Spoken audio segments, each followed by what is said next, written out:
Yes, let's begin then. Let's begin. So last class मैंने आपको एक homework दिया था. Before we discuss that homework, so we were discussing concentration terms. Concentration terms में हमने अभी तक क्या क्या कवर कर लिया? We have covered mole fraction. बताते जाओ आप. हमने सबसे पहले mole fraction cover किया. After that, what did we cover?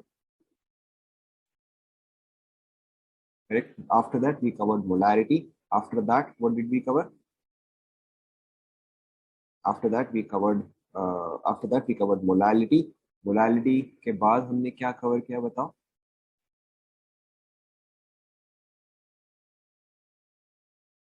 Correct. Molarity के बाद हमने परसेंटेज कवर किया. Percentage is of three types: percentage weight by weight, percentage weight by volume and percentage volume by volume.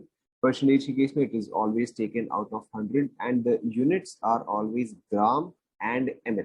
उसके अलावा आपको ध्यान में रखना था कि परसेंटेज के केस में it is always solute upon solution. Right. I think हमने यहीं तक डिस्कस किया था. Did we discuss one more? नहीं, आई थिंक हमने इतना ही डिस्कस किया. Okay. Apart from that, I had also given one more homework. मैंने आपको homework क्या दिया था? What is the concentration or what is the molarity of water? मैंने आपको बताया था जब भी ऐसे स्क्वायर ब्रैकेट दिया जाए तो उसका मतलब हमेशा क्या होता है? उसका मतलब हमेशा होता है molarity. Okay? And there is one more thing. जब भी आपको सिर्फ concentration word बोला जाए कि find the concentration of substance A or find the concentration of substance B, तो concentration और square bracket always mean molarity. अगर आपको वहां पे कुछ भी और इंफॉर्मेशन नहीं दिया हुआ है तो concentration या square bracket का मतलब जो है molarity ही होगा. ये चीज आप ध्यान में रखो एंड ये चीज आप लिख लो. नाउ देखो मैंने आपको क्वेश्चन दिया था what is the concentration of pure water. Now in that case अब मुझे दिख रहा है आप में से काफी लोगों ने सॉल्व कर लिया है, बट जिन्होंने सॉल्व नहीं किया है देखो. नाउ मोलारिटी क्या होता है? मोल्स बाय वॉल्यूम होता है. हमने लास्ट क्लास जब डिस्कस किया था मैंने आपको कहा था जब भी आपको अजम्पशन लेना होता है आप हमेशा क्या अज्यूम करते हो?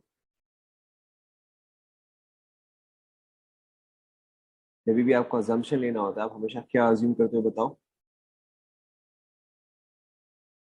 We always assume the denominator. We always assume the denominator. So in this case हमारे पास denominator क्या है? Volume है. So in this case I will assume. In this case I will assume I have 1 liter of solution. अब अगर मेरे पास 1 litre of solution है, मेरी density जो है वो क्या दिया था? 1 ग्राम पर ml दिया था. सो 1 लीटर ऑफ सोल्यूशन का मास कितना आ जाएगा बताओ? करेक्ट, 1000 ग्राम्स आ जाएगा. Now what I need is moles by volume. तो 1000 ग्राम्स को तो मैं मोल्स पे कन्वर्ट कर सकता हूँ. मोल्स में इसको कैसे कन्वर्ट करेंगे? 1000 डिवाइडेड बाय 18. बस मेरा काम जो है वो खत्म हो गया. So molarity which is moles by volume, moles मेरा क्या है? 1000 बाय 18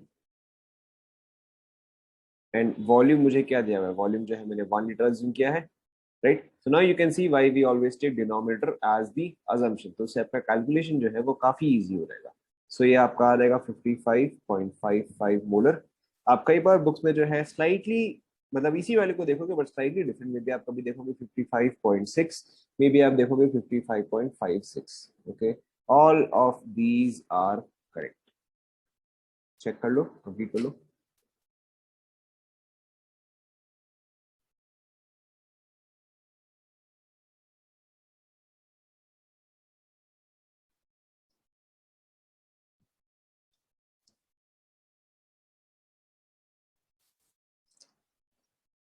कंप्लीट हो गया क्या?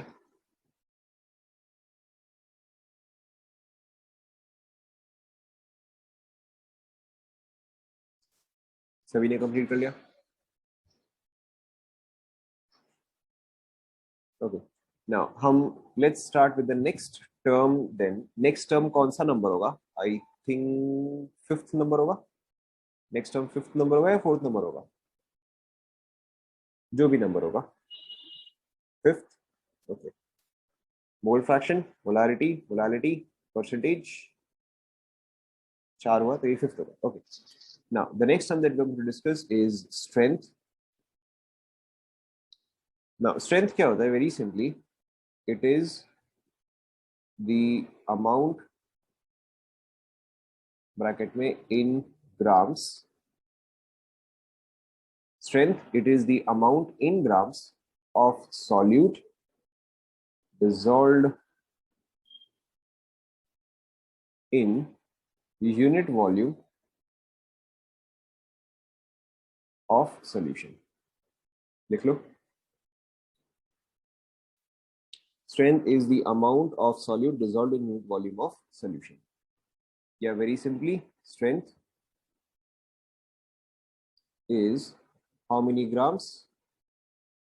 Strength is how many grams of solute present per liter of solution. देखो काफी डिफिकल्ट कॉन्सेप्ट है ये. सपोज करो कि अगर 5 लीटर सोल्यूशन में 20 ग्राम्स ऑफ सॉल्यूट जो है वो डिसॉल्व है. 20 ग्राम्स ऑफ सॉल्यूट जो है वो डिसॉल्व है. तो इसका स्ट्रेंथ कितना आ जाएगा बताओ. Correct. So very simply strength देखो आपका क्या आता है. Strength is very simply wait of solute divided by volume of solution. तो ये आपका आ जाएगा इन दिस एग्जांपल, ये आपका आ जाएगा 20/5, that is 4 gram per litre. Strength का यूनिट जो है वो आपका ग्राम पर लीटर ही होता है. तो बिल्कुल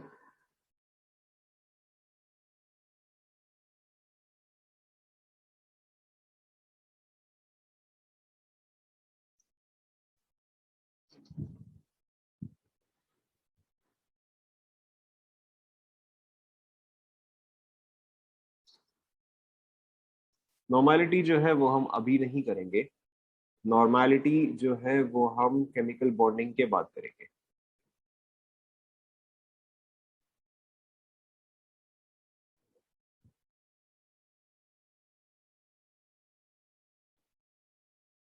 यहां तक सभी ने कॉपी कर लिया.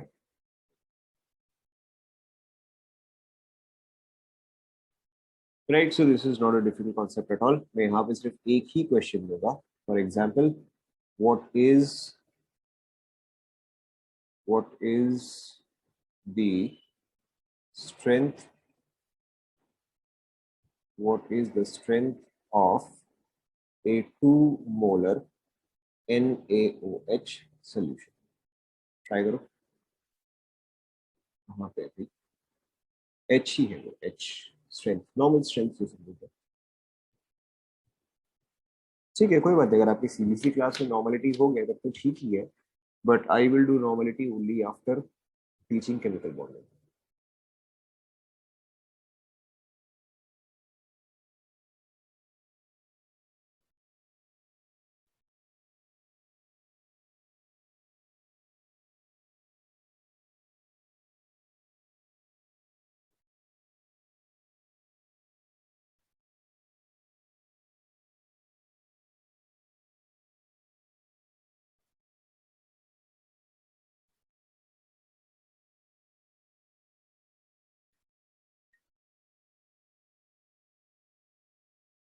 Two molar. So I have one answer, 80 gram per liter.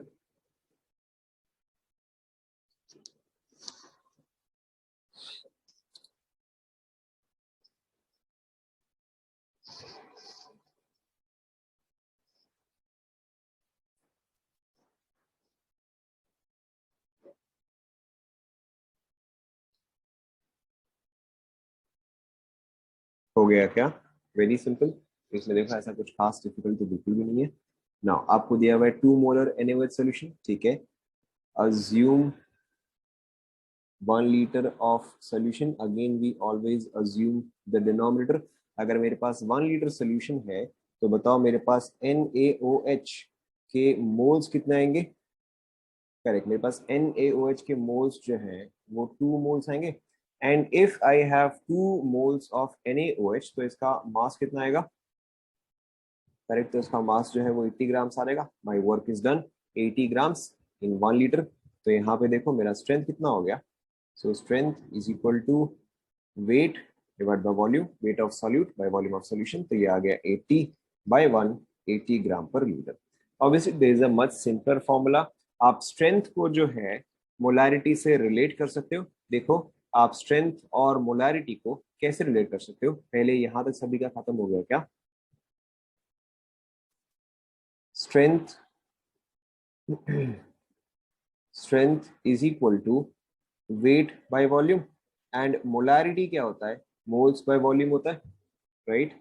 बताओ मैं इसको कैसे रिलेट कर सकता हूँ?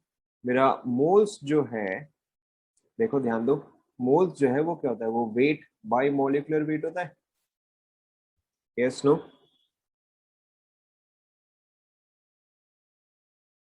देखो यहां तक समझ में आया क्या? समझ में आया? नाउ अब यही चीज वेट बाय वॉल्यूम क्या है? वेट बाय वॉल्यूम जो है वो स्ट्रेंथ है। तो देखो molarity is equal to strength by molecular volume आ गया, या इन जनरल जो आप देखते हो that is strength is equal to molarity into molecular weight of solute, obviously of solute. लिख लो इस चीज को भी आप। Very common formula, very useful formula. we'll also take just one more example.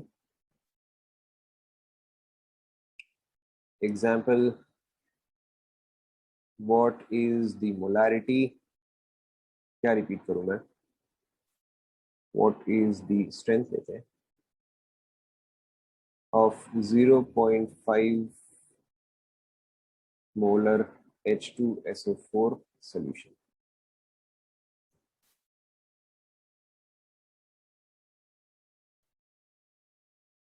Try करो. This time you need to use the formula, and the formula is also very obvious. Right, so you can C formula जो है उससे आपका calculation काफी fast हो गया। आपको ये अजम्पशन के रास्ते जो है वो जाने की जरूरत नहीं पड़ी ना। ध्यान दो, so strength is equal to molarity into molecular weight. तो डायरेक्टली वैल्यू डालो, 0.5 into molecular weight of H2SO4 is 98। तो ये मेरा क्या गया? 49 ग्राम पर लीटर। क्या ये सभी को समझ में आ रहा है?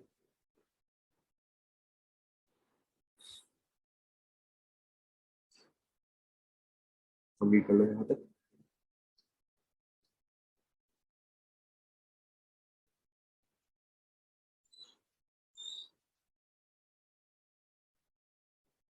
सभी को समझ में आ रहा है? Moving on. ये कौन सा नंबर था? फिफ्थ था? Fifth one. Now, next, sixth. Sixth वाला जो है, this is your ppm. This is your ppm or your ppb. ppm, ppb stands for, बताओ. ppm, ppb stands for,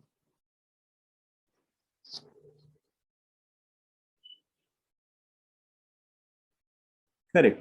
ppm or ppb stands for parts per million और parts per billion. Now अब आप खुद ही बताओ, 1 million को हम क्या लेते हैं? 10 to the power. 1 million is 10 to the power, correct? 1 million is 10 to the power 6. 1 billion is 10 to the power 10 to the power 9, correct?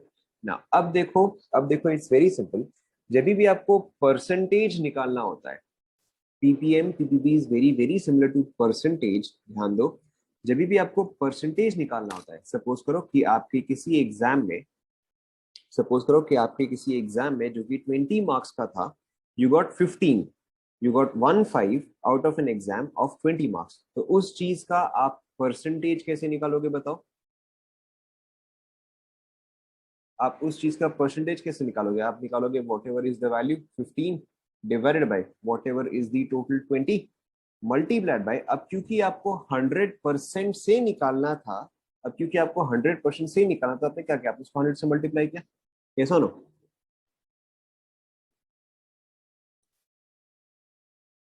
Right, सो अब यहाँ पे बस 100 के जगह अब यहाँ पे परसेंट परसेंट हम कैसे लिखते हैं, परसेंट। अब यहाँ पे सेंट का मतलब क्या होता है, सेंट का मतलब जो है वो 100 होता है। तो बस अब इन this case instead of using 100, बस अब यहाँ पे क्या है, पार्ट्स पर मिलियन आ जाएगा या पार्ट्स पर बिलियन आ जाएगा। दैट इज अगर आपको पीपीएम निकालना है, तो वो क्या आ जाएगा, वो आपका आ जाएगा very simply solute upon solution multiplied bye, अब क्योंकि पीपीएम निकालना है तो यहाँ पे मल्टीप्लाइड बाय क्या आ जाएगा, ये आपका multiply by 10 to the power 6 आ जाएगा। एंड यहीं पर ही अगर इंस्टेड आपको पीपीबी निकालना है तो ये आपका क्या आ जाएगा, सेम चीज, ये आपका आ जाएगा solute upon solution into 10 to the power 9। क्या ये आप सभी को समझ में आ रहा है? Now what unit do we take of solute and solution, हम आइदर दोनों का मास लेते हैं और दोनों का वॉल्यूम लेते हैं। कहने का मतलब आपको सपोज करो पीपीएम या पीपीबी कुछ भी निकालना है, पीपीएम और पीपीबी कुछ भी निकालना है, तो it is either mass of solute upon mass of solution into whatever 10 to the power x, यहाँ पे x जो है वो 6 हो सकता है, 9 हो सकता है, it can be either 10 power 6 और it can be 10 to the power 9, या फिर हम वॉल्यूम यूज करते हैं, volume of solute divided by volume of solution multiplied by either 10 to the power 6 और 10 टू द पावर 9। क्या ये समझ में आ रहा है? जो भी है आप दोनों का यूनिट जो है वो आप सेम ही रखते हैं। यहां तक लिख लिया? विल टेक एन एग्जांपल तो आपको और क्लियर हो जाएगा।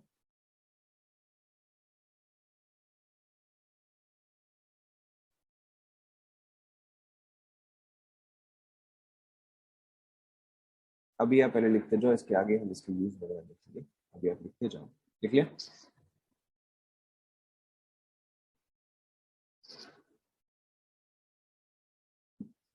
लिख लिया? Okay, let's take a very simple example. लिख लिया ना सभी ने? मैं फिर वापस से स्क्रॉल अप नहीं करूंगा, फटाफट लिख लो। लिख लिया? ओके, सो हाँ, let's take an example. So let's say in an example कि let's say 100 milligrams of CaCO3 is dissolved in let's say 10 liters of water, find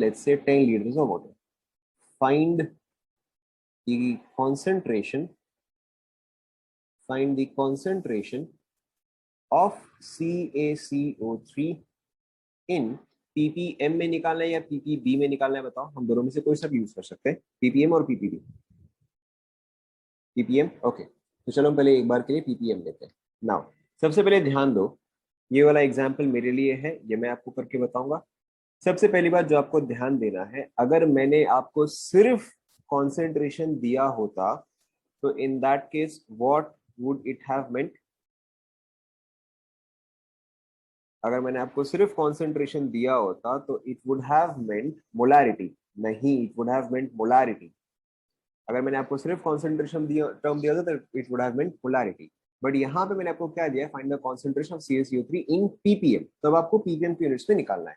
now ध्यान दो, सो अब मुझे तो यहाँ पे CaCO3 का मास दिया हुआ है, सो यानी कि जब मैं यहाँ पे ppm लिखूंगा तो वो क्या आएगा, वो आएगा mass of solute divided by क्या आएगा बताओ, मास ऑफ सॉल्यूशन आएगा multiplied by 10 to the power 6। देखो क्या पहले यहां तक समझ में आया?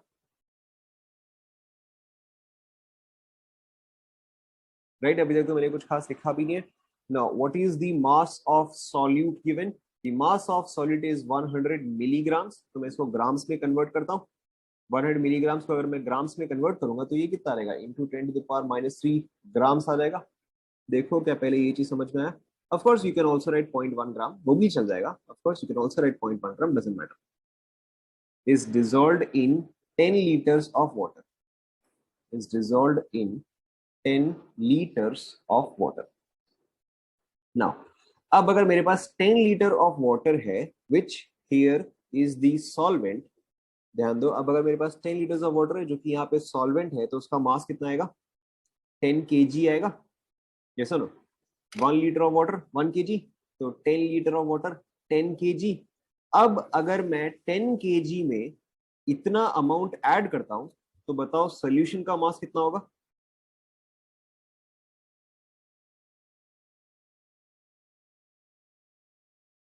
बताओ, अगर मैं 10 केजी में 0.1 ग्राम ऐड करता हूँ, 10 केजी में 0.1 ग्राम ऐड करता हूँ, तो इफेक्टिवली मेरा टोटल मास कितना हुआ?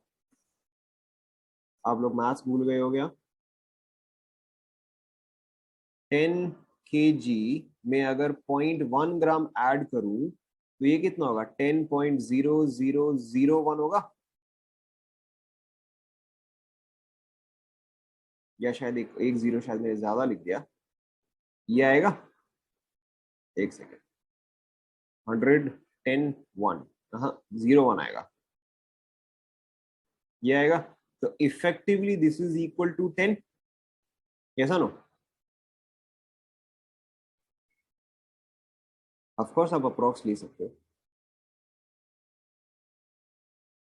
नाउ सो यहाँ पे आपको एक चीज ध्यान रखना है, यहाँ पे आपको एक चीज ध्यान रखना है कि जब भी हम पीपीएम या पीपीबी लेते हैं, आप चाहे तो ये चीज नोट कर सकते हो, जब भी हम पीपीएम या पीपीबी लेते हैं, इन that case the amount of solute, in that case the amount of solute is negligible in comparison to amount of solvent। मैं यहाँ पे लिख दे रहा हूँ, मैं यहाँ पे लिख दे रहा हूँ, पीपीएम या पीपीबी आप तब यूज करते हो जब आपका सॉल्यूट जो है that is much less in comparison to solvent, in comparison to solvent.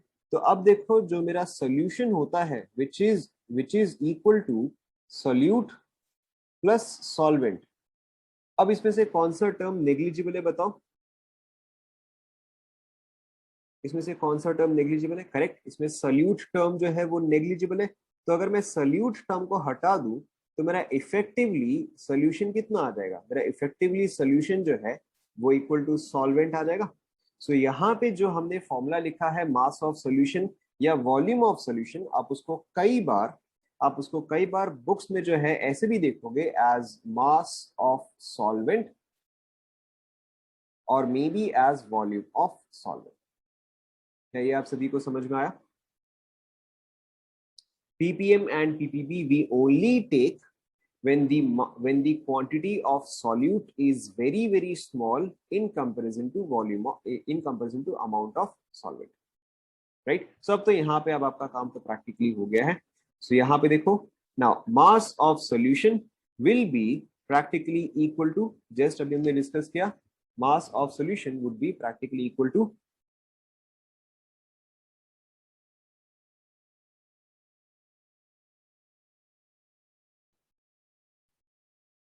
Correct, mass of solution would be practically equal to mass of solvent. Mass of solvent जो है वो आपको कितना दिया हुआ है? 10 केजी। सब आप यहाँ पे मेरे लो 10 kg, so 10 into 10 to the power 3 grams into, अब क्योंकि मैं यहाँ पे पीपीएम निकाल रहा हूँ, so into 10 to the power 6। अब देखो आपका काम जो है वो प्रैक्टिकली इज डन। सो ये देखो, सो ये आपका क्या आया? ये आपका आया 10 पीपीएम। चेक करो।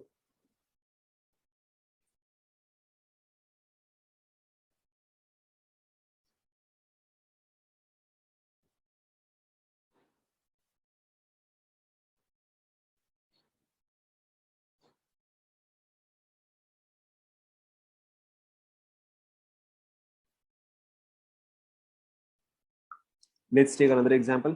ये सभी ने कंप्लीट कर लिया?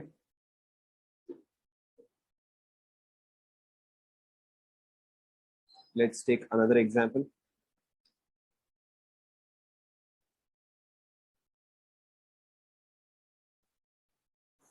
Find the concentration of find the concentration of chlorine in ppb। yes, आप हर केस में ऐसे अप्रोक्सीमेशन जो है ले सकते हो। find the concentration of chlorine in ppb if 7.1 milligrams of chlorine was dissolved in a 1000 liter tank of water। Try करो।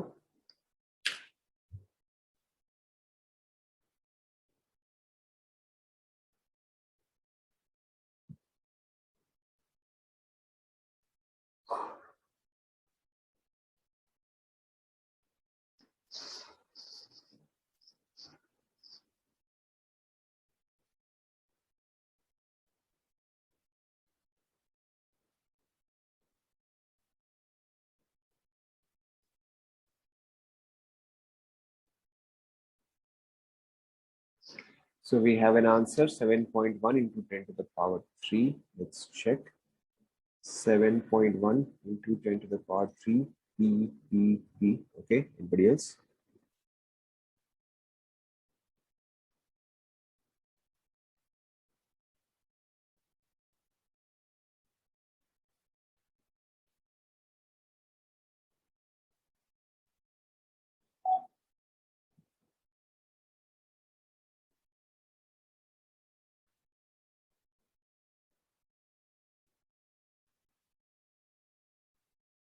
I have another answer 7.1 ppb.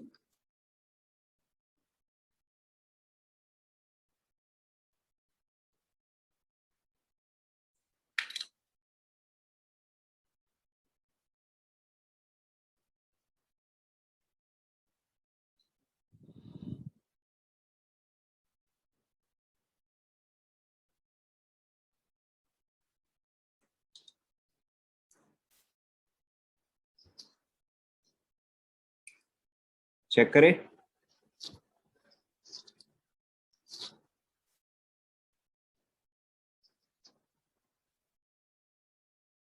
Now again same simple same चीज ही है. ppb is equal to आपका आएगा solute upon solution which is practically equal to solvent.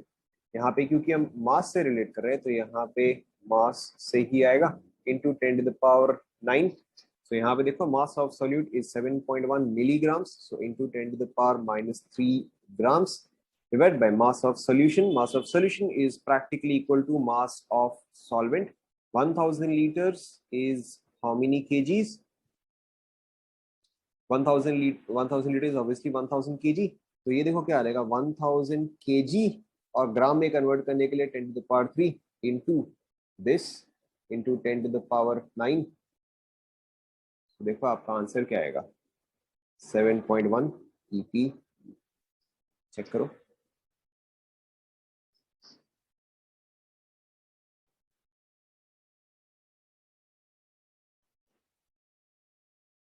समझ में आ रहा है?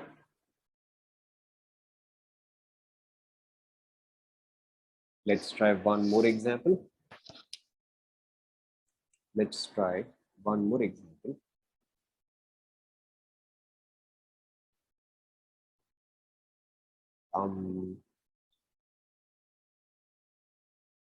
Question: if let's say 64 nanograms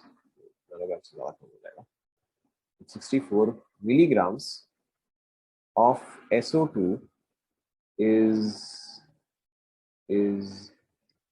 present in 100 meter cube of air at STP. Find SO2 concentration in ppm या ppb लेते हैं इसको. in ppb ट्राई करो. ppm ppb का जनरल यूज जो है वो पोल्यूटेंट्स के लिए ही काम आता है. आप कई बार अगर देखोगे कि एयर क्वालिटी इंडेक्स जो है तो उसमें SO2 का कॉन्सेंट्रेशन इज x ppm या NO2 का कॉन्सेंट्रेशन इज y ppb. तो टिपिकली ppm ppb का यूज जो है वो आपका पोल्यूटेंट्स के लिए ही काम आता है कि टैप वाटर में कितना फ्लोराइड है या एयर में कितने पोल्यूटेंट्स हैं. So that is the general use. ये वाला आप ट्राई करो.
हो गया क्या?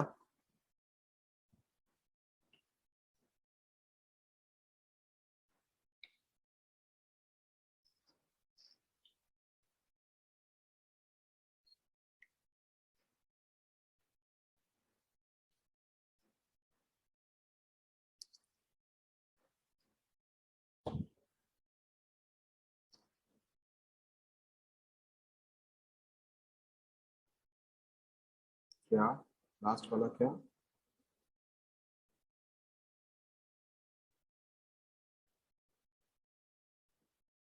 आपको पीपीबी मांगा है ना? Find the concentration of Cl2 in PPB.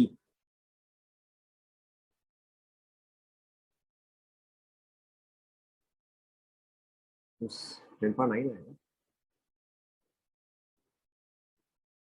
Okay, so I have some answers for this one. I have 64 ppb. I have 0.64 ppb. Okay.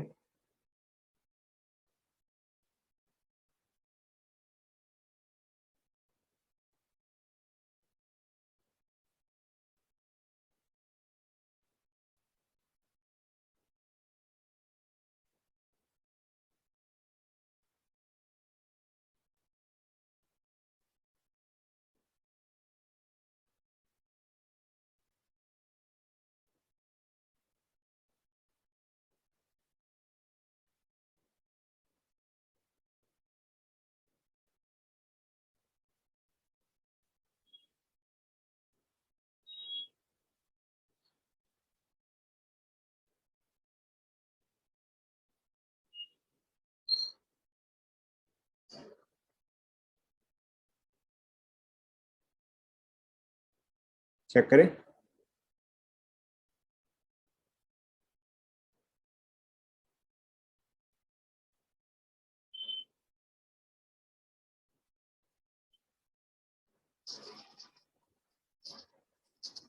देखो, अब यहाँ पे आपको ये पार्ट जो है वो समझ में आ गया होगा कि in this case I should not be taking mass, I need to take volume.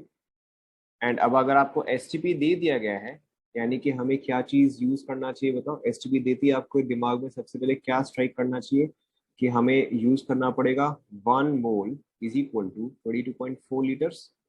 कैसा नो? एसटीपी देखती है आपके दिमाग में, सबसे पहले यही स्ट्राइक करना चाहिए। Now so in our case और इन दिस पर्टिकुलर एग्जाम्पल, जो आपका पीपीबी आएगा वो क्या आएगा? वो आपका आएगा volume of solute divided by volume of solution ना। अब देखो यहाँ पे, अब अगर आप वैल्यूज डालते हो, सो आपका वॉल्यूम ऑफ सोल्यूट देखो क्या आएगा। Volume of solute would be equal two moles into molar volume. Yes और नो? अच्छा, यहाँ पे इंटू 10 पावर 9 एंड यहाँ पे भी इंटू 10 पावर 9। नाउ मोल्स कैसे आएगा? ध्यान दो, मोल्स कैसे आएगा? Wait by molecular wait. बाकी का टर्म जो है वो एज इट इज। देखो समझ में आ रहा है क्या?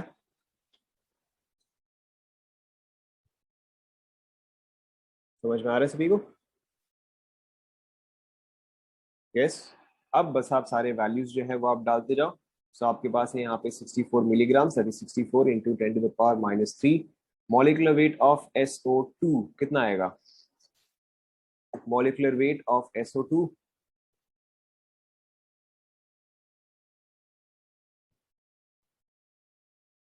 करेक्ट, 64 आएगा into molar volume is, molar volume is 22.4 divided by volume of solution. यहाँ पे ऑब्वियसली सोल्यूशन क्या है आपका? एयर हुआ, या एयर जो है वो रादर आपका सॉल्वेंट हुआ। But in any case volume of solvent would be equal to volume of solution. तो यहाँ पे क्या है? यहाँ पे 1000 मीटर क्यूब है ना। ऊपर में क्या है? यहाँ पर लीटर्स में है। तो अगर मैं मीटर क्यूब को लीटर में कन्वर्ट करूं तो 1 metre cube is how many litres? Correct, 1000 litres. So मेरे पास 100 मीटर क्यूब इंटू 1000 लीटर्स आएगा। इंटू यहाँ पे क्या है? 10⁻⁹ है। देखो समझ में आ रहा है क्या?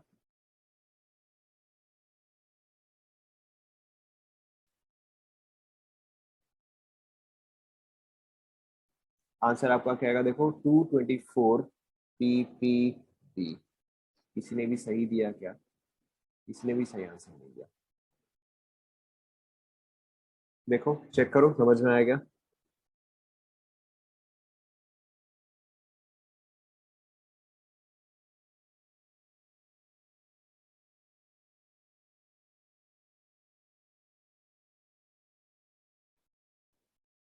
कंप्लीट कर लो इससे पहले।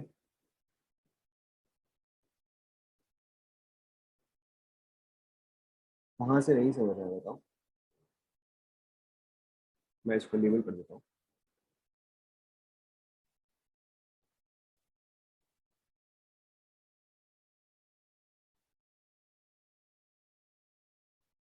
कहाँ से नहीं समझ आया?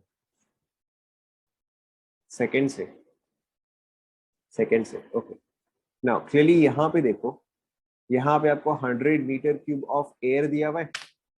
अब अगर आपको 100 मीटर क्यूब ऑफ एयर दिया हुआ है तो उसका मास तो हम नहीं निकाल सकते, उसका मास निकालना तो पॉसिबल नहीं है। बट हम इंस्टेड क्या कर सकते हैं कि हम इसको जो है, हम इसको वॉल्यूम में कन्वर्ट कर सकते हैं। यस और नो?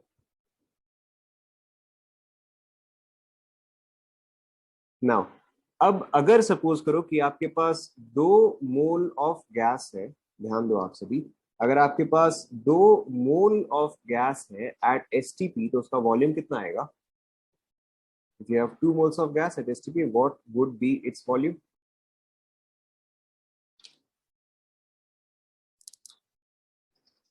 44.8 आएगा। कैसे निकाला आपने 44.8 बताओ? आपने यूज किया 2 मोल्स इंटू 22.4। 22.4 क्या है? Volume of 1 mole. यस और नो? तो अगर मेरे पास x मोल्स ऑफ सब्सटेंस है, अगर मेरे पास x मोल्स ऑफ सब्सटेंस है एट एसटीपी तो उसका वॉल्यूम कितना होगा? x moles of an ideal gas at STP तो उसका वॉल्यूम कितना होगा?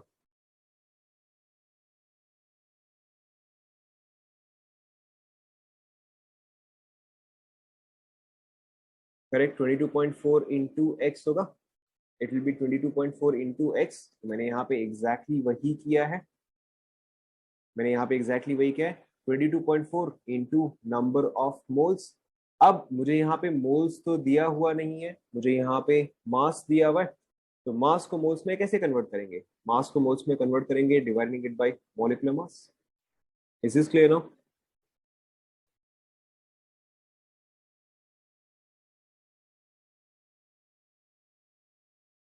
Yes. Okay, this was the first example. This was the first example. Let's try one more. Complete कर लिया सभी ने?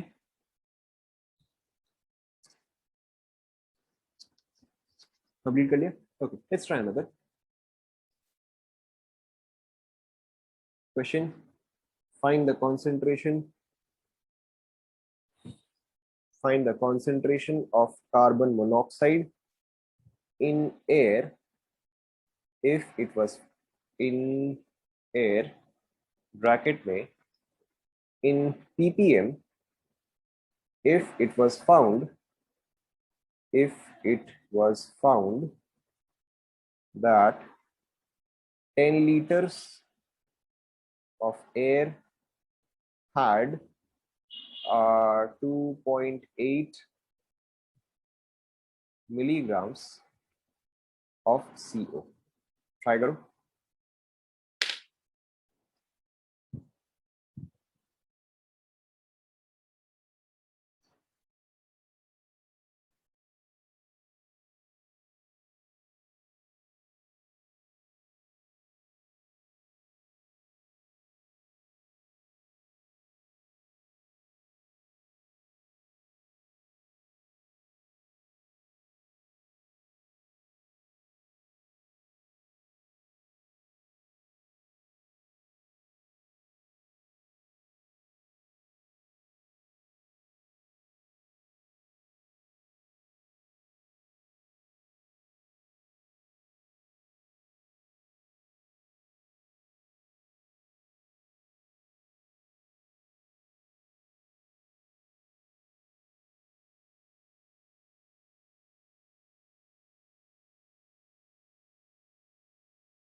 So I have I have one option.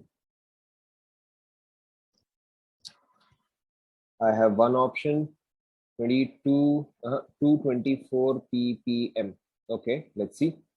Anybody else?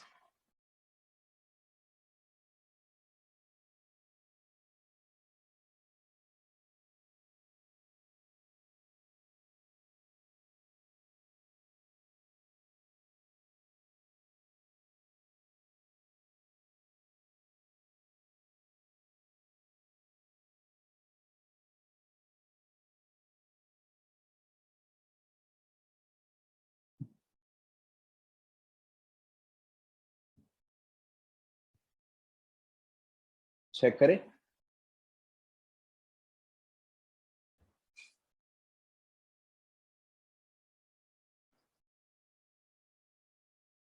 Check करें.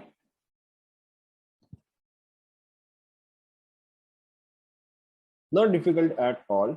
Same चीज, ppm.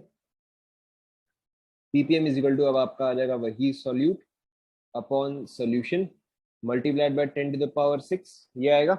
Now, so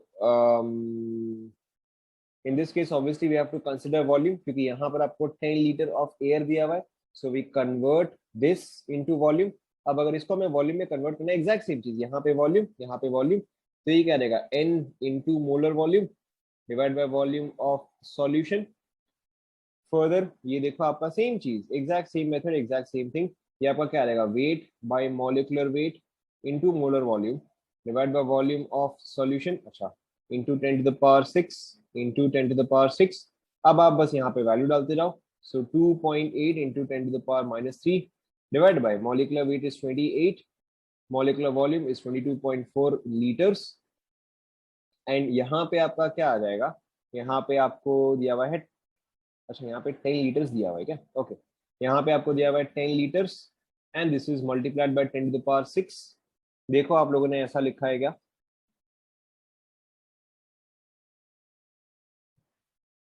ऐसा लिखा है, okay. Now the remaining thing is very obvious. So ये आपका कटेगा 10, this is 10 to the power 4, 10 to the power 5, तो ये आपका बचा सिर्फ 10. सो ये आपका आ गया 22.4, सॉरी, ये आपका आ गया 224 ppm. चेक करो समझ में आया क्या.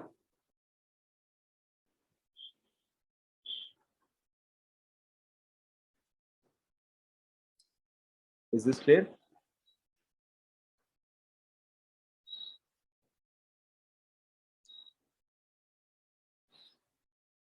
Let's try another question.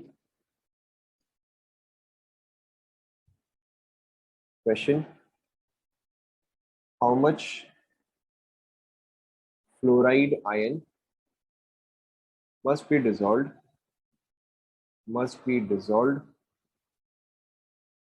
in 20 liters of water such that its concentration is 2 ppm. यहाँ पे आपको हाउ मच जो है वो आपको ग्राम में निकालना है. Find amount of F minus in gram. Try करो. Fluoride F minus fluoride.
such that its concentration, so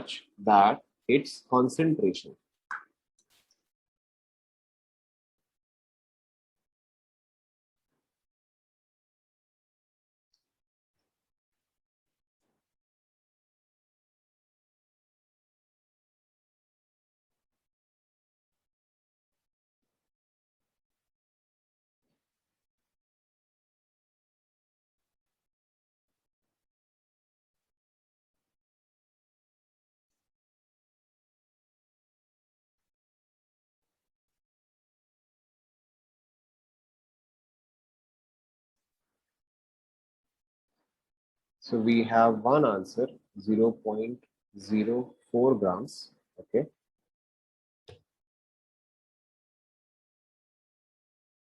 तो मुझे क्लियरली दिख रहा है तुम लोगों ने कुछ ना कुछ गड़बड़ किया ही है। नहीं नहीं, सही लग रहा है मेरे को। Let's see.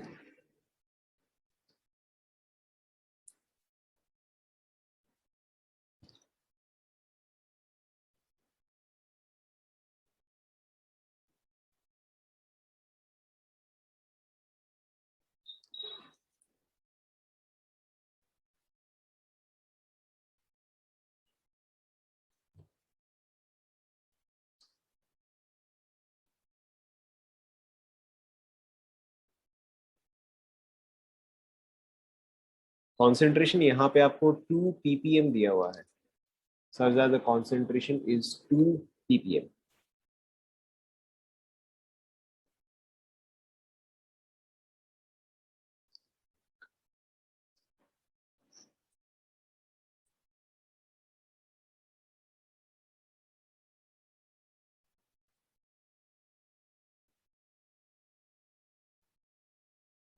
यहाँ पे एसटीपी का जरूरत नहीं है।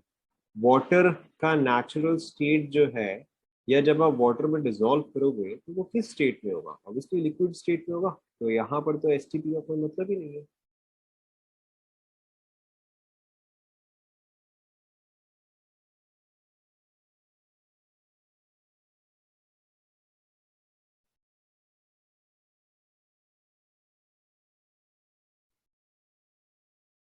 अच्छा, प्रीवियस क्वेश्चन में अच्छा नहीं दिया हुआ है, नहीं दिया हुआ है, बट यस मुझे दे देना चाहिए था। यहाँ पे आप लिख लो ब्रैकेट में अज्यूम एसटीपी, मुझे दे देना चाहिए था अज्यूम एसटीपी।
हो गया? Let's check sufficient time now. So PPM is equal to, मैं डायरेक्टली लिख रहा हूँ। Okay, mass of solute by mass of solution into 10 to the power 6। So PPM मुझे दिया गया है 2 is equal to mass of solute, ये मुझे निकालना है, इसको मैंने x अज्यूम कर लिया, divide by mass of solution. यहाँ पे बताओ 20 लीटर्स अगर है, और अगर मुझे फाइनली आंसर जो है वो ग्राम्स में लिखना है, तो यहाँ पे 20 लीटर्स जो है वो ग्राम्स में कितना आएगा? 20 इंटू 10 टू द पावर 3 आएगा। Yes or no? Because 20 liters would be 20 kgs and 20 kgs in grams would be 20 into 10 power 3 into यहाँ पे क्या रहेगा 10 to the power 6 आ जाएगा। देखो चेक करो। सो ये आपका क्या आ गया? This is 40 into 10 to the power 3 by 10 to the power 6 is equal to x। तो ये आपका क्या आ गया? This is 3 12 to 0.04 grams.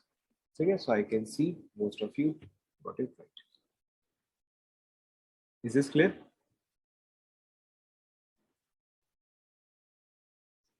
Clear? Let's try two more questions. Let's try two more questions.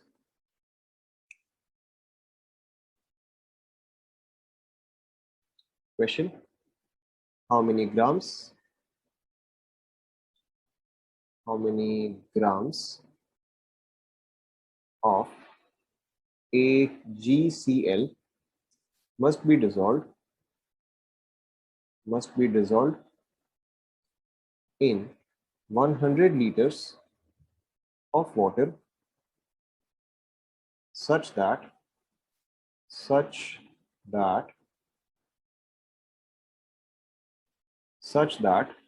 its concentration is, क्या value चाहिए बताओ, such that its concentration is 50 ppb.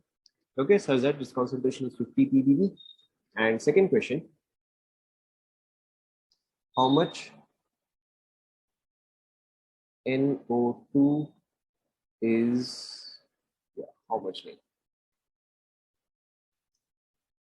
What is the concentration of NO2 if um if 460 milligrams of it is present in 11.2 meter cube of air at STP.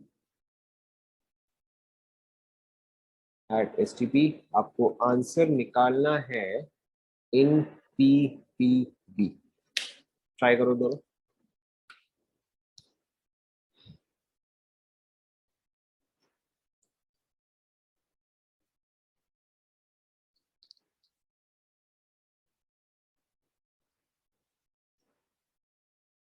Okay, first वाले का we have an answer 0.005 grams. Okay, any other options?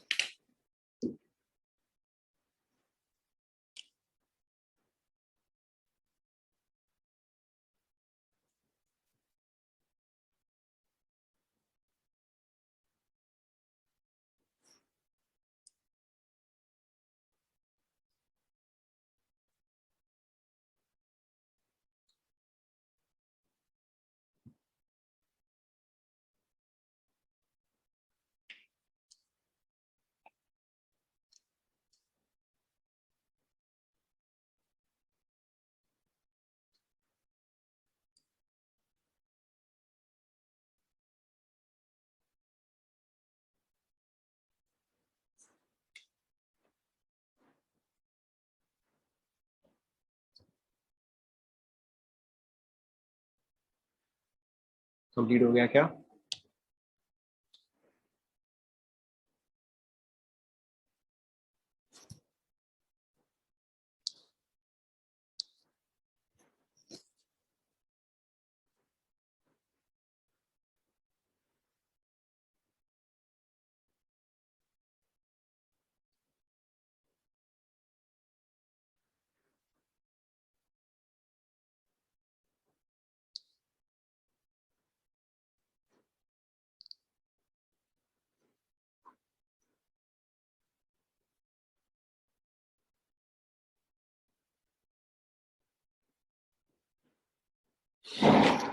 First हो गया तो दूसरा बताओ.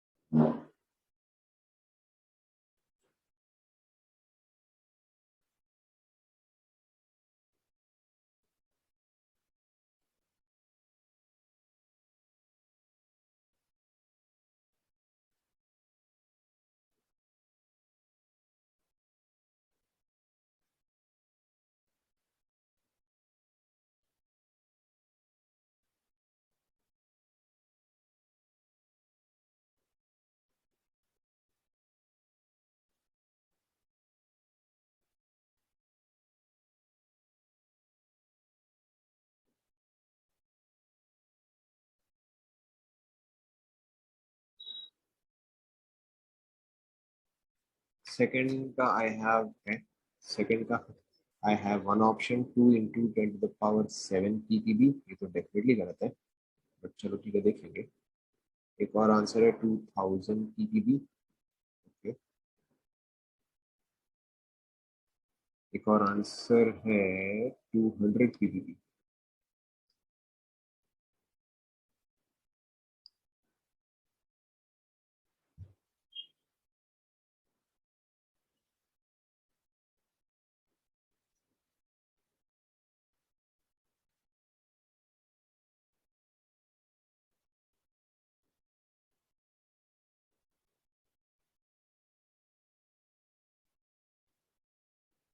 हो गया, check करें, sufficient time, let's check.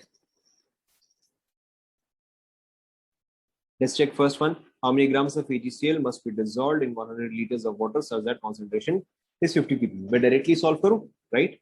Directly solve कर रहा हूँ मैं. So ppb is equal to simply mass by mass, mass of 1, mass of 2 into 10 to the power 9.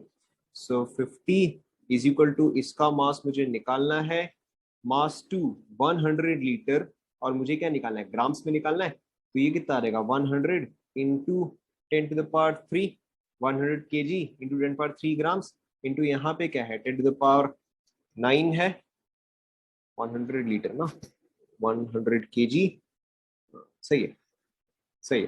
तो देखो ये आपका कितना रहेगा, ये आपका हुआ 10 to the power 4, so mass is equal to 50, 50 into 10 to the power -4, या तो आप इसको ऐसे लिखो, आप इसको ऐसे लिखो 5 milligrams, 5 milligrams is correct, or this is also correct. Is this clear to everyone? Second वाला देखो, सेकेंड वाला देखो, सेकेंड वाले में I have 460 milligrams of NO2 and 11.2 metre cube of air. Obviously मुझे इस चीज को जो है वॉल्यूम में कन्वर्ट करना पड़ेगा, मैंने यहाँ पे STP भी दे दिया है। तो देखो अब यहाँ पे कैसे आएगा, सेम चीज, PPB is equal to volume of 1 by volume of 2 multiplied by 10 to the power 9। Directly मैं यहाँ पे वैल्यू डालता जा रहा हूँ, अच्छा मुझे यही निकालना है। ओके, अब ये क्या आएगा, weight 460 milligrams 10 to the power -6, sorry, milligrams 10 to the power -3 divided by NO2 का molecular weight कितना आया बताओ, 46 आया, into molar volume 22.4 liters divided by volume of air 11.2 meter cube, 11.2 into 10 to the power 3, and ये आपका रहेगा into 10 to the power 9। देखो check करो, यही लिखा क्या आप लोगों ने, बाकी का तो बस कैलकुलेशन है। So this is 10, this is 3, this is 2, 20 into 1000, कुछ गड़बड़ तो नहीं किया मैंने, 20 इंटू 1000 काफी ज्यादा आ गया, 20,000 ppm। एक सेकंड, मैंने कुछ गड़बड़ किया क्या, 10 टू, यही आंसर आ रहा है, देखो चेक करो,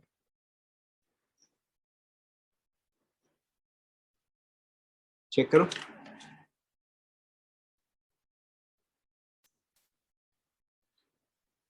11.2 मीटर क्यूब, सही तो है, ज्यादा वैल्यू आ गया, जनरली इतना वैल्यू आता नहीं है, बट चलो ठीक है। Is this complete?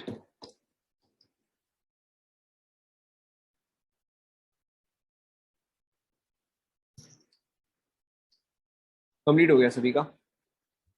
सो यहाँ पे खत्म होता है आपके सारे concentration terms. There is one more concentration term called as normality, there is one more concentration term called as normality, but normality के लिए से, नॉर्मेलिटी के लिए हमें एक और कॉन्सेप्ट पढ़ना पड़ेगा, will have to study the concept of oxidation state, oxidation number, but वो चीज जो है वो हम दूसरे चैप्टर में करेंगे। So normality also I will be doing in a separate chapter.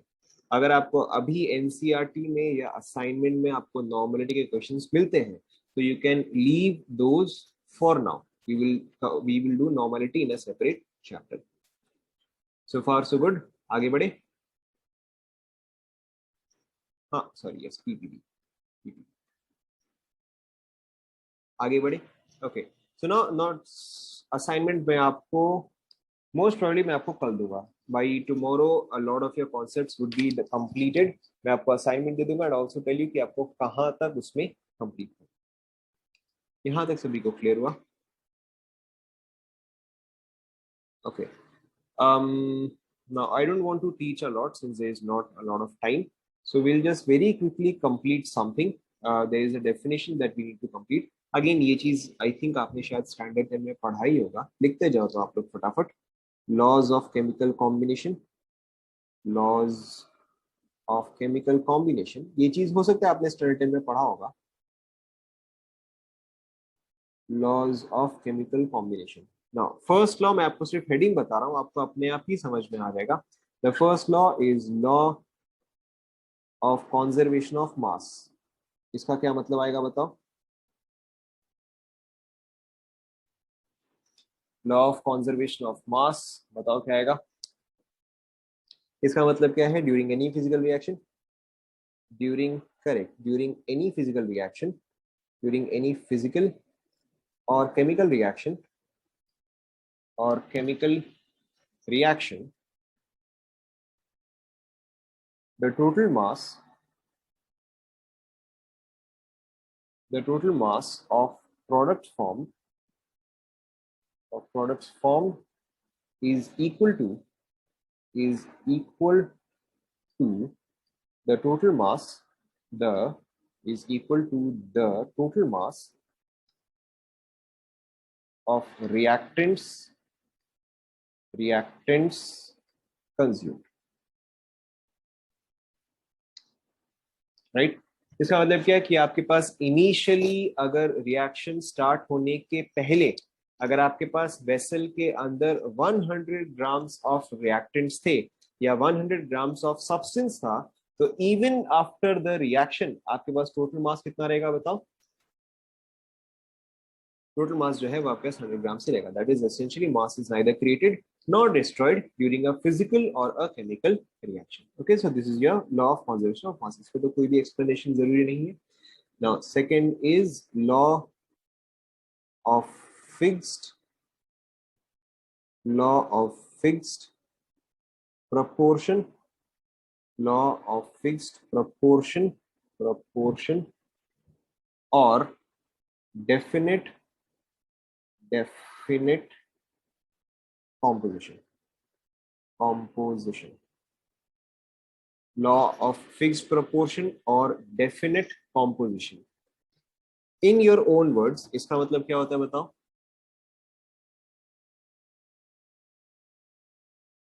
In your own words, what does this mean? Correct, अगर आपके पास कंपाउंड सेम है तो उसका चाहे कोई भी सोर्स हो, चाहे वो चीज आपको नेचुरली मिला हो, चाहे वो चीज आपने लेबोरेटरी में क्रिएट किया हो, अगर कंपाउंड सेम है तो उसका फॉर्मूला सेम रहेगा या उसके अंदर के जो एलिमेंट्स है उन सबके जो मास रेशियो है वो भी आपका फिक्स रहेगा, राइट? सो ये वाला आप लिख लो, अ गिवन कंपाउंड, मतलब according to law of fix proportion और law of definite composition, a given compound always contains exactly same proportion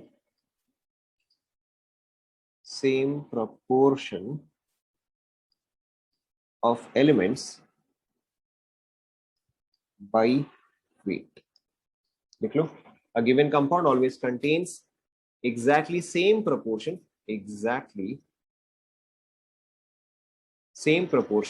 of elements by weight. For example अगर आप वाटर लेते हो, चाहे वाटर का सोर्स कुछ भी क्यों ना हो, उसका हमेशा फॉर्मूला क्या रहेगा? H2O रहेगा।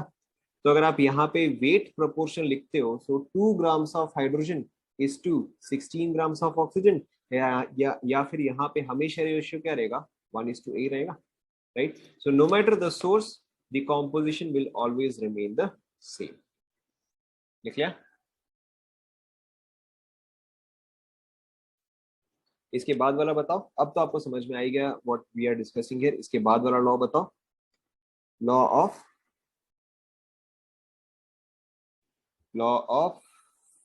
Correct, law of multiple proportion, law of multiple proportion right. So ये क्या कहता है, इफ एन एलिमेंट, या rather if two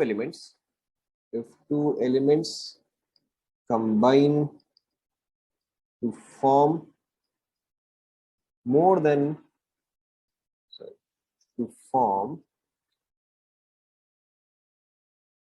more than one compound, the masses of one element, the masses of one element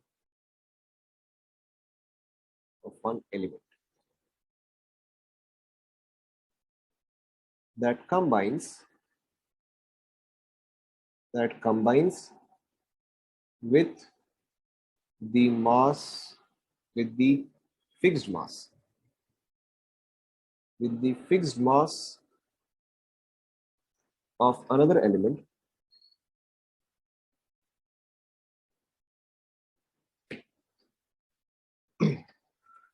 are in ratio of small whole numbers. Small whole numbers.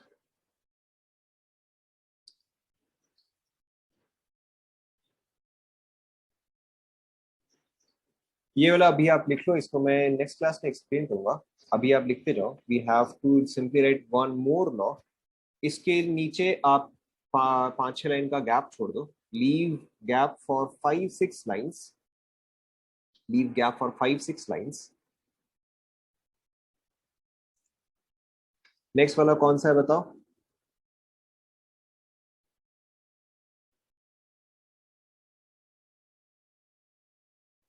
Correct. Next वाला जो है वो है आपका law of reciprocal proportion. ये वाला भी आप फटाफट लिख लो. लॉ ऑफ रेसिप्रोकल प्रोपोर्शन, ये वाला अभी आप लिख लो. इसको मैं नेक्स्ट क्लास में एक्सप्लेन करूंगा. Law of reciprocal proportion, when two elements combine separately with fixed mass of a third element,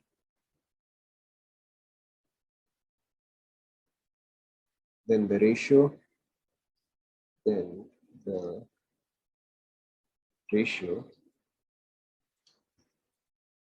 of their masses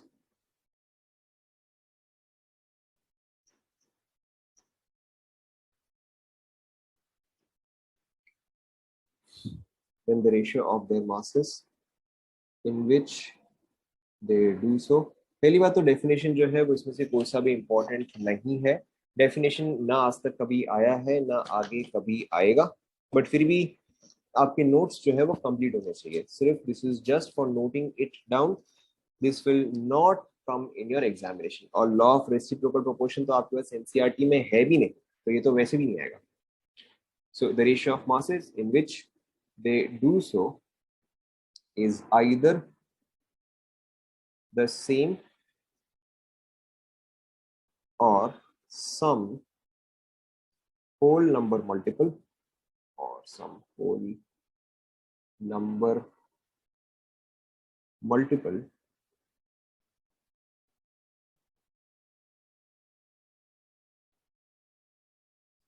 in which they combine with each other. Copy कर लो.